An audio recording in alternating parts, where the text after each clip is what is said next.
বাড়িতে চিংড়ি মাছের মালাইকারি, চিংড়ি ভুনা, অনেক কিছু রেসিপি খেয়ে থাকবেন বন্ধুরা। কিন্তু আজকে আমি যে রেসিপিটা নিয়ে এসেছি সেটা হচ্ছে দই চিংড়ি। আর দই চিংড়ি রেসিপিটা বাড়িতে আপনাদের বানিয়ে একবার খাওয়ার জন্য অনুরোধ রইল। তো আজকে কীভাবে আমি রেসিপিটা বানাই পুরোটাই আপনাদের সাথে শেয়ার করব। তো দেখতে থাকুন ভারতী রান্নাঘর চ্যানেল। আমি শুভাশিস, সঙ্গে আপনাদের। চলুন, লেটস ডু ইট। তো বন্ধুরা, আজকের রেসিপি হচ্ছে দই চিংড়ি। আর দই চিংড়ি রেসিপি করার জন্য আমি বাজার থেকে কিন্তু চিংড়ি মাছ নিয়ে ধুয়ে পরিষ্কার করে রেখে নিয়েছি। আর এখন এর মধ্যে লবণ দিয়ে নিচ্ছি।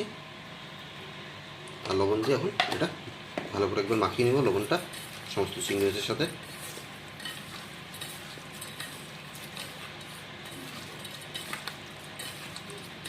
আর এখন প্রথমে আমাদের একটা পেস্ট করে দিতে হবে। আর তার জন্য দিয়ে নিচ্ছি একটা বড়ো সাইজের পেঁয়াজ,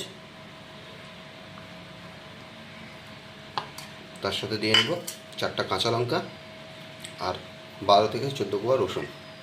এখন এটা ভালো করে একদম পেস্ট করে নেব। আর এখন কড়াইয়ে সরষের তেল দিয়ে নিচ্ছি।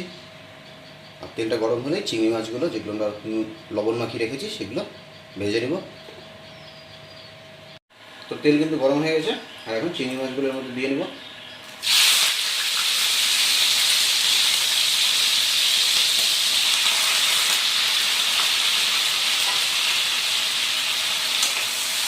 আর খুব ভালো করে কিন্তু কড়া করে ভাজবো না, হালকা হালকা রং ধরলে কিন্তু চিংড়ি মাছগুলো নামিয়ে নেব। কারণ চিংড়ি মাছগুলো ভাজা হয়ে গেছে। আর এখন চিংড়ি মাছগুলো নামিয়ে নেব।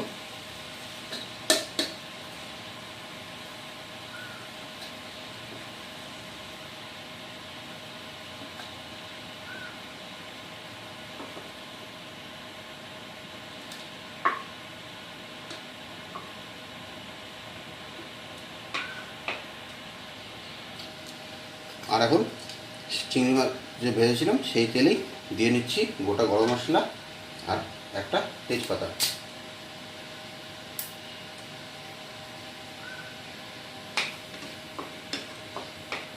এখন দিয়ে নিচ্ছি আদা, রসুন আর কাঁচা লঙ্কা পেস্ট।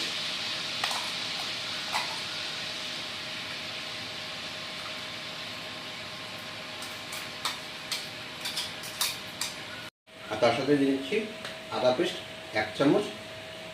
আদাটা কিন্তু আমি আগেই পেস্ট করে রেখেছিলাম।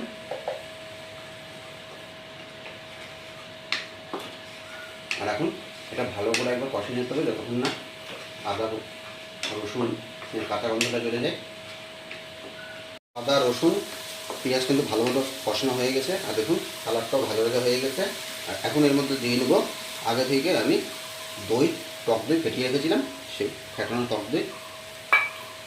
আর এখন টক দইটা ভালো করে মিশিয়ে নিতে হবে একবার। আর এই সময় গ্যাসের ফ্লেমটা একবারই লো করে দেবেন, নাহলে দইটা কিন্তু ফেটে যাওয়ার একটা সম্ভাবনা থাকবে।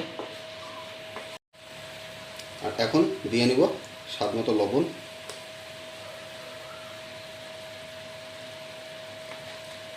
আর টক দই যেহেতু দিয়েছি তাই স্বাদটাকে ব্যালেন্স করার জন্য চিনি। তার সাথে দিয়ে নেব ধনের গুঁড়া।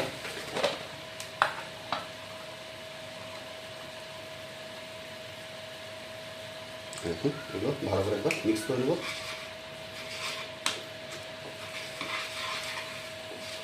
আর এখন দিয়ে নিচ্ছি ভেজে রাখা চিংড়ি মাছগুলো।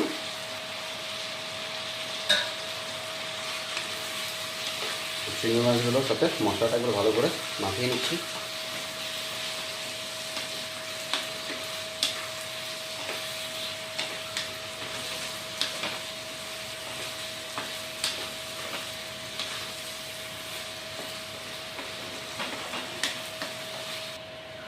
আর এখন দিয়ে নেব সামান্য পরিমাণে জল, কারণ যেহেতু এটা আমি সেমি গ্রেভি বানাবো তাই খুব বেশি জল দেবো না।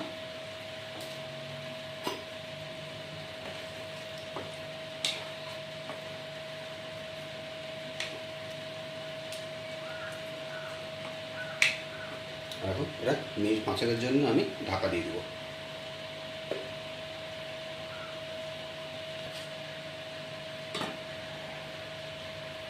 তো 5 মিনিট হয়ে গেছে, আমরা চলে এসেছি।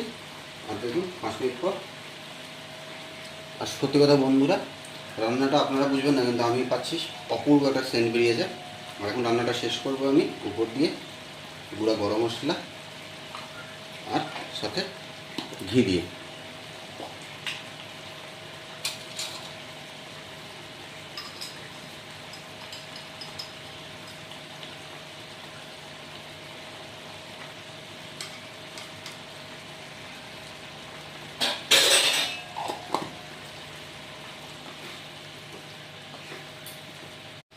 তো যদি আপনাদের ভিডিওটা ভালো লেগে থাকে তাহলে একটা লাইক অবশ্যই করে দেবেন, আর প্রতিবারের মতো কমেন্ট করে জানাবেন আজকের রেসিপিটা কেমন লাগলো আপনাদের। আর কোনো বন্ধু যদি চ্যানেলে নতুন এসে থাকেন তাহলে অবশ্যই সাবস্ক্রাইব করে আমাদের পাশে থাকবেন। আজকের জন্য টাটা, দেখা হচ্ছে পরবর্তী কোনো রেসিপি। বাই।